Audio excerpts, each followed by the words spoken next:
تب کالی داس نے کلکتہ چھوڑ دیا۔ اس نے بمبئی کا رخ کیا۔ وہاں ایک بہتر علاقے میں اس نے چھوٹا سا فلیٹ خریدا، اسے آراستہ کیا۔ پھر کالی داس ایک انگلش اخبار کے دفتر پہنچا۔ ساتھ میں اس کی دختر تھی۔ کچھ برکھا کا حسن اور کچھ کالی داس کا عمل، دونوں نے مل کر ایڈیٹر کو رام کیا۔ دوسرے دن برکھا کی ایک تصویر اس اخبار کے فرنٹ پیج پر چھپ گئی۔ اس تصویر کے نیچے ایک کیپشن لگایا گیا تھا، مستقبل کی ہیروئن اپنے فلم ساز کی تلاش میں۔ وہ ایک زبردست تصویر تھی۔ برکھا حسین تو تھی ہی، اس تصویر میں وہ نیم اریاں بھی تھی۔ اس سے پہلے کہ کوئی پروڈیوسر اس کی طرف متوجہ ہوتا، اس اخبار کا مالک سروپ رائے اس تصویر کو دیکھ کر دیوانہ ہو گیا۔ سروپ رائے نے اخبار کے ایڈیٹر سے کچھ نہ کہا تاکہ اس کا بھرم برقرار رہے۔ اس نے اپنے اخبار کے ایک سب ایڈیٹر کو طلب کر لیا۔ اس سب ایڈیٹر شانتی لال سے، جو اس کے اعتماد کا آدمی تھا، بالا ہی بالا برکھا کے بارے میں معلومات حاصل کر لیں، اور وہ اسی شام شانتی لال کو اپنے ساتھ لے کر کالی داس کے فلیٹ پر پہنچ گیا۔ کالید اس کے بھاگوں چھینکا ٹوٹا۔ اسے توقع نہ تھی کہ تصویر چھپتے ہی کوئی شخص اپنی عقل میز کی دراز میں رکھ کر اس کے گھر پر دوڑا چلا آئے گا، اور وہ بھی ایک اخبار کا مالک۔ سروپ رائے محض ایک اخبار کا مالک نہ تھا، اس کے کئی بزنس تھے۔ اس نے 2 فلموں میں بھی سرمایہ کاری کی ہوئی تھی۔ وہ 50 سال کا انتہائی بدصورت شخص تھا۔ اس کی آواز تک بیٹھی ہوئی تھی۔ وہ بولتا تو یوں لگتا جیسے کوئی گدھا رینگ رہا ہو۔ بڑی مشکل سے اس کی بات سمجھ میں آتی، لیکن سروپ رائے کو بات کرنے اور اپنی بات سمجھانے کا بڑا سلیقہ تھا۔ اس شام بھی جب برکھا کالی ساڑی باندھے بغیر آستین کے چھوٹے سے بلاؤز میں اس کے سامنے آئی تو سروپ رائے نے کوئی بات نہ کی۔ اس نے اپنا بیگ کھول کر پہلے سے ٹائپ شدہ کانٹریکٹ نکال کر برکھا کے باپ کے سامنے رکھ دیا۔ پہلی بال پر ہی چھکا لگ گیا تھا۔ یہ ایک شاندار معاہدہ تھا جس کے تحت بنگلہ، گاڑی، ماں، ڈرائیور، 10,000 روپے ماہانہ اور ایک فلم میں ہیروئن کا چانس دیا جا رہا تھا۔ کالی داس نے اس معاہدے پر آنکھ بند کر کے دستخط کر دیے، اور تیسرے دن سروپ رائے نے اپنے معاہدے پر عمل کرتے ہوئے ساحل سمندر کے ایک پوش علاقے کے بنگلے میں انہیں منتقل کر دیا۔ سروپ رائے اپنے آپ کو بڑا کائیاں سمجھتا تھا۔ سمجھتا کیا تھا؟ وہ تھا بھی بڑا چلتا پرزا۔ وہ ایک قلی کا بیٹا تھا، لیکن آج اس کے پاس اتنا پیسہ تھا کہ وہ آج اس شہر کی سرکولر ریلوے کو خرید سکتا تھا، اور یہ پیسہ اس نے اپنی چال بازیوں سے کمایا تھا۔ جس اخبار کا وہ مالک تھا، اس اخبار کا کام محض بلیک میلنگ تھا، لوگوں کے راز جان کر انہیں اپنا مطیع بنانا۔ یہ تھا اس اخبار کا مشن۔ سروپ رائے ایک عیاش آدمی تھا۔ خوبصورت لڑکیوں کے ساتھ اس طرح کے معاہدے کرنا اس کا معمول تھا۔ معاہدہ 2-3 سال کا کرتا تھا، لیکن 3 ماہ سے زیادہ وہ کسی لڑکی کو اپنے دل کے بنگلے میں نہ رکھتا تھا۔ جس طرح وہ اچانک لڑکیوں پر نوٹوں کی بارش کرتا تھا، بالکل ویسے ہی ایک دن اچانک اس کے سر سے چھت کھینچ لیتا تھا۔ وہ بیچاری فٹ پاتھ پر بیٹھی نظر آتی اور اس کا کچھ نہ بگاڑ سکتی۔ سروپ رائے برکھا کو پا کر بہت خوش تھا۔ پہلی بار اس کے دل میں یہ خیال آیا کہ اس معاہدے کو 3 ماہ کے بجائے 6 ماہ چلنا چاہیے، لیکن کالی داس کچھ اور سوچ رہا تھا۔ وہ اسے 3 ماہ سے زیادہ کی مہلت دینا چاہتا تھا۔ سروپ رائے اس کا پہلا بڑا شکار تھا۔ سروپ رائے روز ہی بنگلے پر آتا تھا اور برکھا کو اپنے ساتھ مختلف پارٹیوں میں لے جاتا تھا۔ بڑے سرکاری عہدیدار، بڑے بزنس مینوں اور بڑے سیاستدانوں سے ملاقات کے دوران وہ برکھا کو اپنے ساتھ رکھتا تھا۔ وہ اسے اپنی پرائیویٹ سیکرٹری ظاہر کرتا تھا۔ ہفتے میں 1 رات وہ بنگلے پر گزارتا تھا۔ اس بنگلے میں آنے کے 15 دن بعد ایک بے چاند رات میں کالی داس نے سروپ رائے کی تصویر پر عمل شروع کیا۔ یہ تصویر برکھا نے بڑے اصرار کر کے سروپ رائے سے منگوائی تھی۔ اس نے کہا تھا کہ جب تم بنگلے پر نہیں ہوتے تو میں اس تصویر سے ہی باتیں کر لیا کروں گی، اور وہ شاطر کھلاڑی اس بات کو سچ سمجھ بیٹھا تھا۔ اس نے دوسرے ہی دن اپنی ایک بڑی تصویر فریم کروا کر اس کے حوالے کر دی تھی۔ اب وہی تصویر فریم سے نکال لی گئی تھی۔ رات کے 2 بجے تھے۔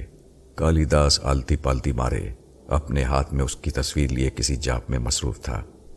جاپ سے فارغ ہو کر اس نے زمین پر ایک دائرہ کھینچا اور تصویر اس کے درمیان میں رکھ دی۔ برکھا نزدیک ہی بیٹھی تھی۔ باپ کے اشارہ کرنے پر وہ اٹھی اور ایک خالی سرنج جو میز پر رکھی تھی کالی داس کے حوالے کر دی۔ کالی داس نے سرنج اپنے ہاتھ میں لے کر برکھا سے اپنا بازو نزدیک لانے کے لیے اشارہ کیا۔ برکھا نے اپنا بازو جس پر بچھو بنا ہوا تھا کالی داس کی طرف بڑھا دیا اور اپنا چہرہ دوسری طرف پھیر لیا۔ کالیداس نے سرنج ٹھیک بچھو کے منہ پر رکھی اور گوشت میں داخل کر دی۔ پھر اس نے آتی سرنج کے قریب برکھا کا خون نکال لیا۔ اس نے خون کو روئی کے ذریعے سروپ رائے کی پوری تصویر پر مل دیا اور برکھا کو کمرے سے باہر جانے کا اشارہ کیا۔ برکھا کے کمرے سے چلے جانے کے آدھے گھنٹے تک وہ تصویر پر کچھ پڑھ پڑھ کر پھونکتا رہا۔ کچھ ہی دیر میں کمرے کے مختلف کونوں سے بچھو نکل نکل کر آنے لگے۔ بچھوؤں کو دیکھ کر کالیداس اس دائرے سے کافی پیچھے ہٹ کر بیٹھ گیا جس میں سروپ رائے کی تصویر رکھی تھی۔ بچھو ایک ایک کر کے اس تصویر پر جمع ہونے لگے۔ جب اتنے بچھو اس تصویر پر جمع ہو گئے، وہ سارے بچھوؤں سے ڈھک گئی تو کالیداس کے ہونٹوں پر ایک شیطانی مسکراہٹ کھیلنے لگی۔ وہ بڑی آہستگی سے اٹھ کر کمرے سے باہر آ گیا۔ اس نے کمرے کو باہر سے تالا لگا دیا۔ پھر اس نے برکھا کے کمرے میں جھانکا۔ وہ ابھی جاگ رہی تھی۔ اس نے اپنے باپ کو کمرے میں جھانکتے ہوئے دیکھ کر پوچھا، کیا ہوا باپو؟ عوروں نے اس کی تصویر کو گھیر لیا ہے، صبح تک کچھ نہ بچے گا، کالیداس نے خوشی سے کہا۔ پھر وہ اپنے کمرے میں جا کر سو گیا۔ صبح تڑکے ہی اس کی آنکھ کھل گئی۔ ابھی سورج نہ نکلا تھا۔ سورج نکلنے سے پہلے ہی اس نے بند کمرہ کھولنا چاہا۔ وہ جلدی سے اٹھا اور منہ میں کچھ بڑبڑاتا ہوا بند کمرے کی طرف چلا۔ تالا کھول کر وہ تیزی سے تصویر کی طرف بڑھا۔ اب تصویر پر ایک بچھو بھی نہ تھا۔ وہ تصویر کو دیکھ کر بہت خوش ہوا۔ بچھو اپنا کام کر کے جا چکے تھے۔ اب وہاں سروپ رائے کی تصویر نہ تھی، بس ایک سفید کاغذ تھا۔ تصویر کو بچھو نے کھا لیا تھا۔ اس سفید کاغذ کو اس نے 4 برابر کے ٹکڑوں میں تقسیم کیا اور ماچس نکال کر ان کاغذ کے ٹکڑوں کو ایک ایک کر کے جلانے لگا۔ پھر اس نے کاغذ کے ان ٹکڑوں کی راکھ ایک شیشی میں احتیاط سے جمع کر لی اور خوشی سے نعرہ لگایا۔ یہ راکھ بھری شیشی کالیداس نے برکھا کے حوالے کر دی اور اسے بتا دیا کہ کیا کرنا ہے۔ اسی شام جب سروپ رائے اسے کسی تقریب میں لے جانے کے لیے آیا تو برکھا نے بڑے پریم سے اس کے لیے کافی بنائی۔ کافی میں اپنے باپو کی حسب ہدایت اس کی تصویر 2 چاول بھر راکھ ملائی اور اسے اپنے ہاتھوں سے پلا دی۔ یہ تو خیر راکھ ملی کافی تھی، اگر وہ اسے زہریلی کافی بھی پلا دیتی تو وہ پینے سے انکار نہ کرتا۔ 15-20 دن کے اندر وہ راکھ سروپ رائے کے پیٹ میں جا کر خون میں سرایت کر گئی اور وہ جو خود کو بڑا شاطر کھلاڑی سمجھتا تھا مات کھا گیا، اور مات بھی ایسی کہ اسے اندازہ ہی نہ ہوا کہ اس کے ساتھ ہو کیا گیا ہے۔ 3 ماہ کے اندر برکھا نے اس سے جو چاہا حاصل کر لیا اور وہ کسی معمول کی طرح کاغذات پر دستخط کرتا رہا۔ بنگلہ، گاڑی اور ایک لمبی رقم اپنے نام کرا لی۔ پھر وہ قاتل شام آئی۔ ابھی تک تو یوں ہوتا رہا کہ سروپ رائے جب کسی لڑکی سے اکتا جاتا تو وہ اپنے مسلح غنڈے بھیج کر اس لڑکی سے اپنا بنگلہ خالی کرا لیتا۔ وہ لڑکی اور اس کے لواحقین کو باہر سڑک پر بٹھا کر بنگلے کو تالا لگاتے اور مونچھوں پر تاؤ دیتے ہوئے گاڑی میں بیٹھ کر وہاں سے روانہ ہو جاتے۔ اس طرح لڑکی کے سر سے اچانک چھت کھینچ لی جاتی۔ ابھی وہ لڑکی اور اس کے گھر والے سمجھ ہی رہے ہوتے کہ یہ ان کے ساتھ کیا ہو رہا ہے کہ اتنے میں وہاں پولیس کی جیپ آ جاتی اور اتنے بڑے سیٹ کے بنگلے پر دھرنا مار کر بیٹھنے والوں کو مشکوک جان کر پولیس اسٹیشن جانے کی دھمکی دیتی۔ وہ لوگ اس نئی مصیبت سے بچنے کے لیے وہاں سے چلے جانے میں ہی عافیت جانتے اور یوں 3 ماہ کے عیش کسی بھیانک خواب کی صورت میں ظاہر ہوتے۔ لیکن آج اس کے الٹ ہوا۔ وہ ہوا جس کا سروپ رائے تصور بھی نہیں کر سکتا تھا۔ اس قاتل شام جب وہ برکھا کے بنگلے پر پہنچا تو 2 گورکھا محافظوں نے جو بندوق سے لیس تھے اس کی گاڑی کو اندر جانے سے روک لیا۔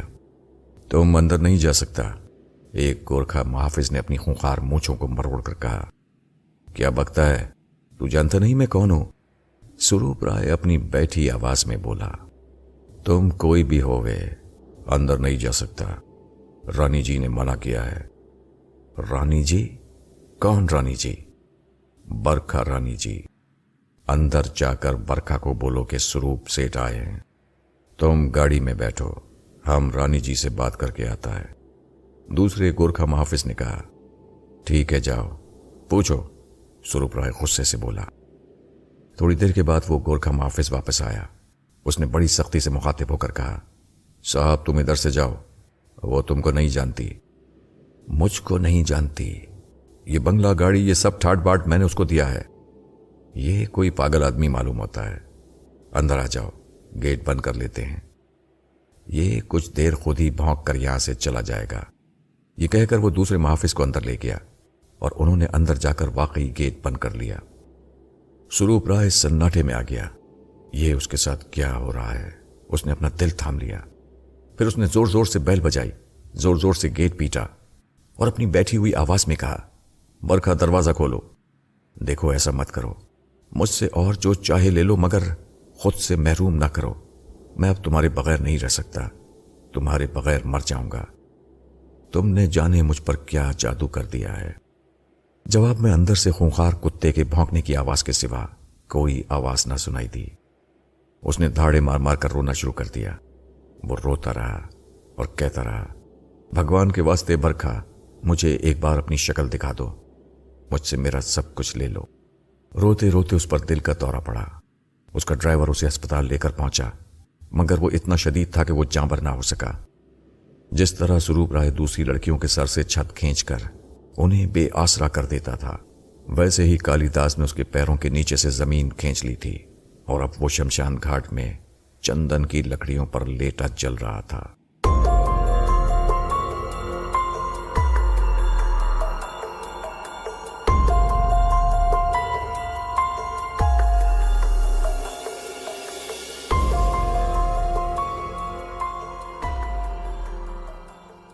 جو لوگ دوسروں کو جلاتے ہیں بالآخر خود انہیں بھی جلنا پڑتا ہے، یہی قانون قدرت ہے۔ اگرچہ بنگلہ، گاڑی اور بینک بیلنس خود اپنی مرضی سے سروپ رائے نے برکھا کو بخشا تھا، اس سلسلے میں کوئی پریشانی والی بات نہ تھی، پھر بھی کالی داس نے اس بنگلے میں رہنا پسند نہ کیا۔ بنگلہ گاڑی بیچ کر اس نے ایک اچھے علاقے میں فلیٹ خرید لیا، گاڑی بھی دوسری لے لی۔ 3 ماہ قبل جب سروپ رائے نے برکھا کو بنگلہ اور گاڑی دی تو گاڑی کے ساتھ ایک ڈرائیور بھی دیا تھا۔ اس ڈرائیور کا نام مناف تھا۔ یہ ڈھاکہ کا رہنے والا تھا اور ایک غریب مسلمان گھرانے کا چشم و چراغ تھا۔ بمبئی ہیرو بننے آیا تھا۔ وہ ایک پرکشش نوجوان تھا، ہیرو بننے کے قابل تھا، لیکن قسمت میں اس کے فلم لائن نہ تھی۔ وہ ہیرو بننے کے بجائے ڈرائیور بن گیا۔ تھوڑا پڑھا لکھا تھا، مہذب اور شائستہ تھا۔ سروپ رائے اسے ذاتی طور پر بہت پسند کرتا تھا، اس لیے وہ اسے اپنی گاڑی پر ہی رکھتا تھا۔ اعتماد کا آدمی تھا۔ جب سروپ رائے کوئی نیا پنچھی پنجرے میں بند کرتا تو اپنی گاڑی کے ساتھ مناف کو ہی بیچتا تھا، اور جب پنچھی کو آزاد کرنا ہوتا تو یہی کام وہ مناف کے ذریعے کروایا کرتا تھا۔ مناف سروپ رائے کا کل وقتی ملازم تھا۔ جب اس نے گاڑی برکھا کے حوالے کی تو مناف بھی اس کے ساتھ تھا۔ اس نے بنگلے کے سرونٹ کوارٹر میں رہائش اختیار کر لی۔ ڈرائیور کے ساتھ وہ ایک طرح کا نگراں بھی تھا۔ وہ بنگلے اور بنگلے کے مکینوں پر نظر رکھتا تھا۔ لڑکی کہاں جا رہی ہے، کس سے مل رہی ہے، کون لوگ اور کس طرح کے لوگ بنگلے پر آتے ہیں، یہ سب رپورٹ مناف سروپ رائے کو پہنچایا کرتا تھا۔ لیکن برکھا کے کیس میں مناف کی کھوپڑی بھی گھوم گئی تھی۔ وہ سروپ رائے کو برکھا کے بارے میں رپورٹ دینے کے بجائے برکھا کو سروپ رائے کے بارے میں بتانے لگا۔ جس دن یہ لوگ بنگلے میں منتقل ہوئے اس کے دوسرے دن کی بات ہے۔ صبح ہی صبح سروپ رائے کا فون آیا۔ اسے مناف کی ضرورت تھی۔ اس نے برکھا سے کہا کہ وہ ذرا اسے جا کر یہ پیغام دے دے۔ برکھا نے اس کے کوارٹر پر جا کر دروازے پر دستک دی تو اس نے فوراً ہی دروازہ نہ کھولا۔ شاید وہ گہری نیند سو رہا تھا۔ بار بار دستک دینے پر کچھ دیر کے بعد جب وہ دروازے پر آیا تو راز کھلا کہ اس نے اتنی دیر سے دروازہ کیوں کھولا، اور یہ جو کچھ بھی ہوا بس اچانک ہی ہوا۔ مناف کو توقع نہ تھی کہ دوسرے دن ہی اتنی صبح وہ اس کے دروازے پر آ جائے گی۔ کبھی کبھی ایسا بھی ہوتا ہے، لیکن یہ ہمیشہ نہیں ہوتا اور ہر ایک کے ساتھ نہیں ہوتا۔ زندگی میں ایک لمحہ ایسا بھی آتا ہے جب اچانک ہی دل کے فریم میں کوئی عورت یا مرد فٹ ہو جاتا ہے، ایسا فٹ کہ دل دھڑکنا بھول جاتا ہے۔ اس لمحے بھی ایسا ہی ہوا تھا۔ برکھا پر وہ لمحہ کسی بوند کی طرح برسا اور اسے شرابور کر گیا۔ برکھا کی اس پر نظر پڑی تو اس کا دل ایک لمحے کو ساکت ہو گیا۔ اسی وقت پریم دیوتا حرکت میں آیا۔ اس نے تیر چلایا جو برکھا کے دل میں ترازو ہو گیا۔ برکھا کے دل کی سلیٹ ابھی بالکل صاف تھی۔ مناف کا نقش اس پر منتقل ہو گیا۔ برکھا سروپ رائے کو پیغام دے کر وہاں سے چلی آئی۔ اس نے ظاہر نہ ہونے دیا کہ اس کے دل پر کیا بیت گئی ہے، لیکن یہ ایسی بات تھی جو چھپائے نہ چھپ سکتی تھی۔ اگرچہ مناف کے دل میں بھی آگ بھڑک اٹھی تھی، لیکن وہ اپنی اوقات جانتا تھا، لہذا اس نے اپنی اس آگ کو زیادہ ہوا نہ دی۔ یہ وہ آگ تھی جو بجھائے نہ بجھ سکتی تھی۔ ایک رات ایک عجیب تماشا ہوا۔ اس رات برکھا اپنے باپو کے پاؤں دبا رہی تھی۔ اور اس کا باپو کالیداس بڑی آسودگی سے آنکھیں بند کیے لیٹا تھا۔ تب برکھا نے وہ بات کہی جو اس کی روح میں شگاف ڈال گئی۔ باپو، ایک بات کہوں، برا تو نہیں مانو گے؟ نہیں، کہو چندا، تمہاری بات نہیں سنوں گا تو پھر کس کی سنوں گا؟ باپو، میں مناف کے بغیر نہیں رہ سکتی، میں اس سے بیاہ کرنا چاہتی ہوں۔ برکھا نے انتہائی خطرناک بات بڑے اطمینان سے کہہ دی۔ یہ بات سن کر کالیداس کے جسم میں ایک جھٹکا سا لگا۔ اسے یوں محسوس ہوا جیسے بہت سے بچھو اس کے جسم پر چڑھ آئے ہوں۔ اس نے ایک جھٹکے سے اپنے پیر پیچھے کھینچ لیے اور اٹھ کر بیٹھ گیا۔ کیا کہا تو نے؟ اس نے آنکھیں نکال کر کہا۔ ایسے گندے شب نکالنے سے پہلے تو ستی کیوں نہ ہو گئی؟ باپو، کیا کہتے ہو؟ ابھی میرا بیاہ ہوا ہے، نہ میرے پتی کا دیہانت ہوا ہے، نہ میں بیوہ ہوئی ہوں، پھر میں ستی کس پر ہوں؟ باپو، تم تو جانتے ہو کہ ہندو ناری بیوہ ہونے کے بعد پتی کی چتا کے ساتھ جلتی ہے، ستی ہوتی ہے۔ میں تجھے بیاہ سے پہلے ہی بیوہ کر دیتا ہوں، تو مجھے نہیں جانتی ہے؟ وہ سانپ کی طرح پھنکارا۔ وہ اصل میں دونوں ہی ایک دوسرے کو نہیں جانتے تھے۔ باپ ایسا تھا کہ وہ اپنی بیٹی کو کالی ماں کے چرنوں میں بھینٹ تو چڑھا سکتا تھا، لیکن ایک مسلمان مرد کے ہاتھ میں اپنی بیٹی کا ہاتھ نہیں دے سکتا تھا، اور وہ ایسی بیٹی تھی جو اپنے دل کے ہاتھوں مجبور ہو کر اپنے باپ کو تو چھوڑ سکتی تھی، لیکن اپنے محبوب کو چھوڑنا اس کے بس میں نہ تھا۔ دونوں نے مل کر بڑی خاموشی سے منصوبہ بندی کی اور بینک سے 5 لاکھ روپے نکلوا کر وہ راتوں رات بمبئی کی حدود سے نکل آئے۔ صبح جب کالیداس سو کر اٹھا تو اس کے دل کی دنیا لٹ چکی تھی۔ ایک پرچہ اس کے تکیے کے پاس رکھا ہوا تھا۔ برکھا نے لکھا تھا،